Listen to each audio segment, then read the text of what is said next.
Relação de troca.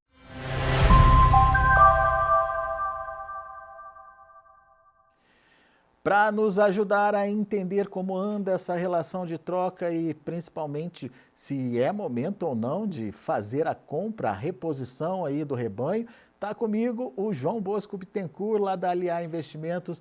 Seja bem-vindo, meu amigo. Obrigado por mais uma vez estar conosco aqui no Notícias Agrícolas. Quando a gente olha, João, a semana como um todo, para os bezerros, dá para dizer que é uma semana positiva, mas essa pressão da tarifação vai chegar na bezerrada também, vai chegar na reposição também. O que dá para esperar aí em termos de precificação e, enfim, conta para a gente como é que fica essa relação de troca com esse novo cenário que está se desenhando aí com a nova tarifação do Donald Trump, hein? Boa tarde a todos, é um prazer estar aqui novamente no Notícias Agrícolas, trazendo informações para vocês, Alexandre.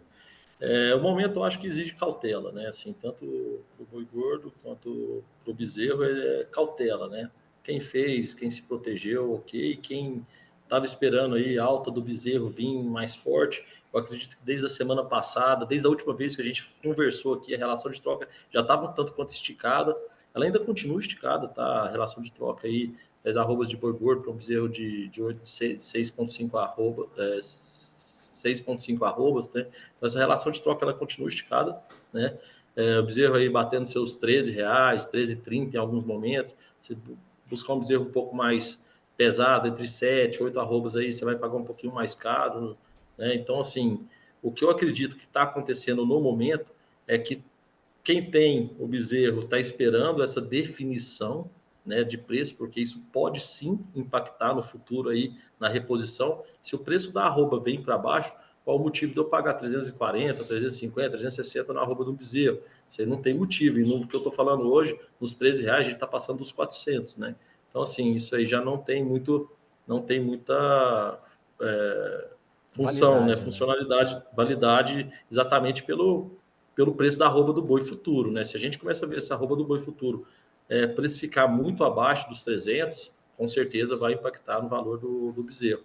Mas, como eu falei, o momento existe cautela, é hora de repor, sim, tá? Porque se o mercado futuro, como a gente viu aí, você acabou de falar, precificando novembro e precificando outubro já em alguma alta, assim, alguma.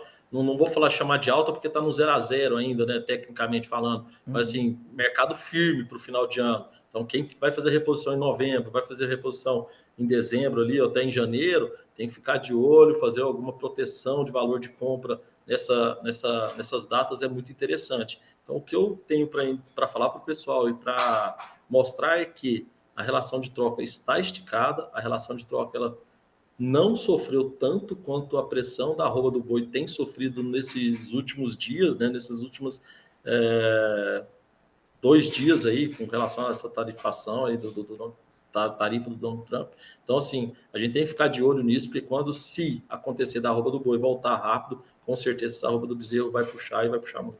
Pois é. Então a gente tem um cenário antes da tarifação e depois da tarifação. O cenário antes da tarifação era um cenário de alta mais rápida aí do bezerro, com um boi gordo patinando, mas enfim, tentando ali fazer uma boa relação. Só que agora, pelo que você está me dizendo, a pressão no boi gordo está acontecendo e o bezerro não vai ter o mesmo fôlego para subir, mas ainda assim a relação de troca está ali bastante puxada. Agora, vale a pena, João, comprar agora e, por exemplo, colocar ele num confinamento ou fazer uma suplementação com esses bezerros nesse momento?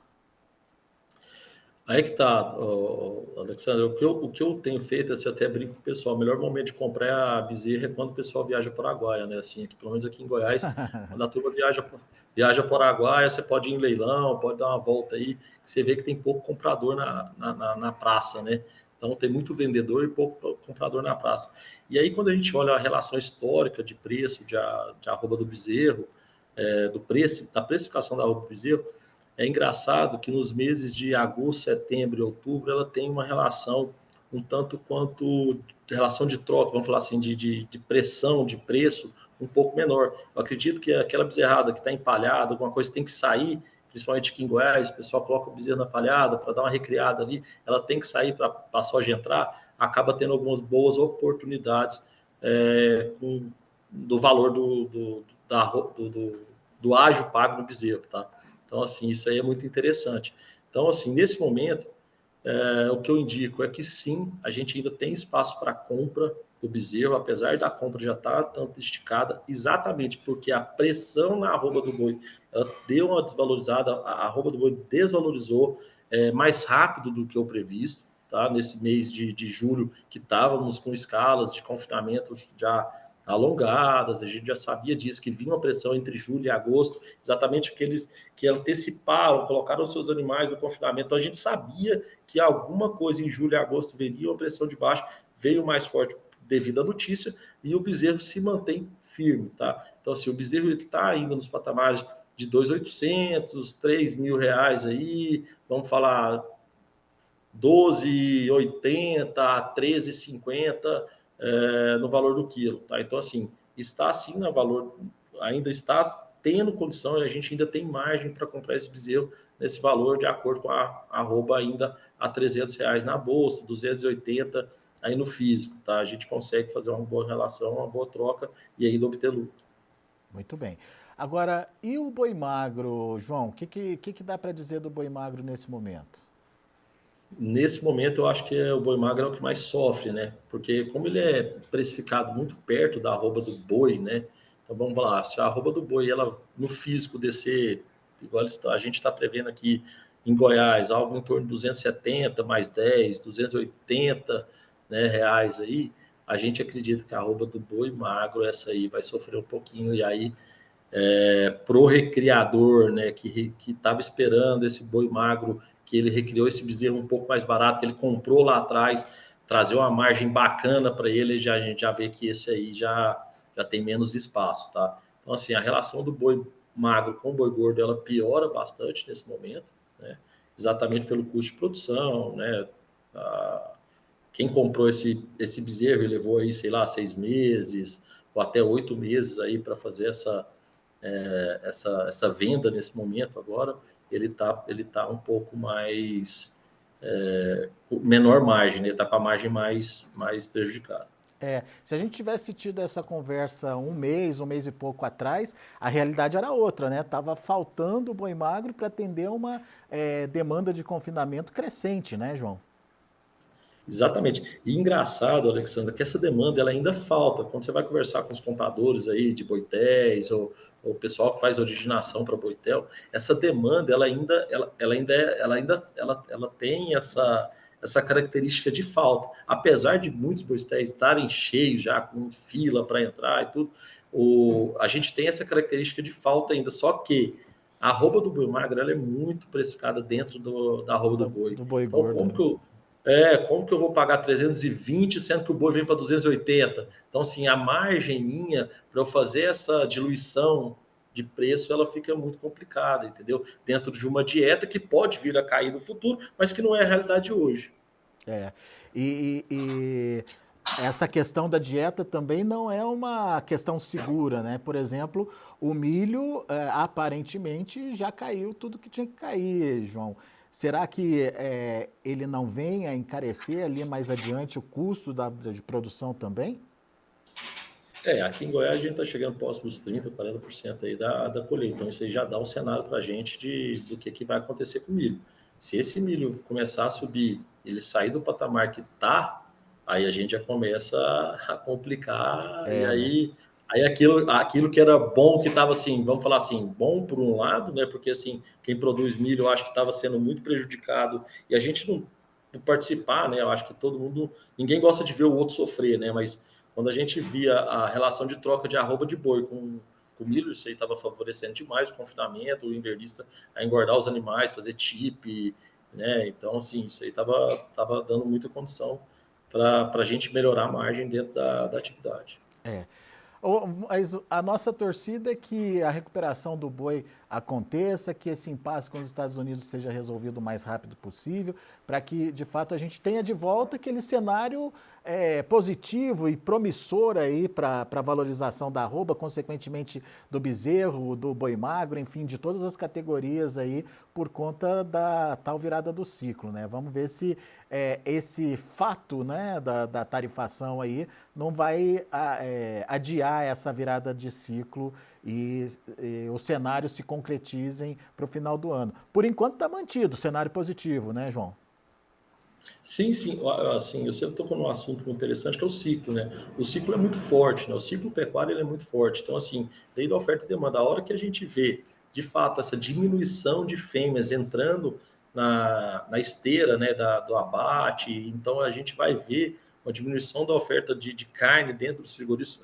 Com certeza isso aí vai trazer o ciclo, a virada do ciclo pecuário tão esperada, né? Tão esperada. E a gente começa a ver cada vez mais esse ciclo está perto de virar e de acontecer. Exatamente por isso, o bezerro se valorizando, a tendência é que as pessoas queiram produzir mais bezerros para vender mais, a conta vai fechar para o criador, né? Assim, dentro do bezerro vai ter menos vaca sendo abatida, e aí a gente começa a ver esse ciclo virar, e aí de fato a gente começa a ter uma melhor remuneração em todas as pontas da cadeia. Muito bom. João Bosco, meu amigo, obrigado mais uma vez pela participação conosco aqui no Notícias Agrícolas. E, obviamente, a gente tem que ficar atento aí aos desdobramentos, às cenas dos próximos capítulos desse caso da tarifação. Mas, aparentemente, a gente tem aí um cenário interessante para a pecuária e vamos contar que esse cenário vai ser estabelecido.